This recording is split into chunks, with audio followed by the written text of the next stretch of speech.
ইরানকে ঘিরে যুক্তরাষ্ট্র ও ইসরায়েলের সামরিক সংঘাত নিয়ে তীব্র উদ্বেগ প্রকাশ করেছেন নিউ ইয়র্ক সিটির মেয়র জোহরান মামদানি। সামাজিক যোগাযোগ মাধ্যম এক্সে দিয়েছেন এক আবেগঘন পোস্ট, যা নিয়ে প্রশংসায়ও ভাসছেন তিনি। মামদানি এই যুদ্ধ বন্ধের আহ্বান জানিয়ে বলেন, এর ভয়াবহ প্রভাব বহন করতে হচ্ছে সাধারণ মানুষকে। তিনি লেখেন, আজ থেকে ৩ মাস আগে এমন একটি যুদ্ধ শুরু হয়েছিল যার জন্য কেউ ভোট দেয়নি, অথচ এর মূল্য দিচ্ছেন এমন মানুষ যাদের এই সিদ্ধান্তে কোনো মতামত দেওয়ার সুযোগই ছিল না। জোহরান মামদানি বলেন, যুদ্ধের কারণে হাজার হাজার বেসামরিক মানুষ প্রাণ হারিয়েছেন।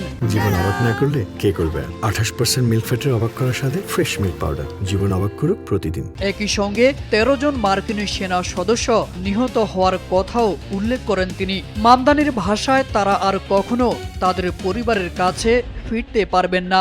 শুধু প্রাণহানি নয়, তার দাবি, যুদ্ধের কারণে জ্বালানি ও নিত্য পণ্যের দাম বেড়ে গেছে।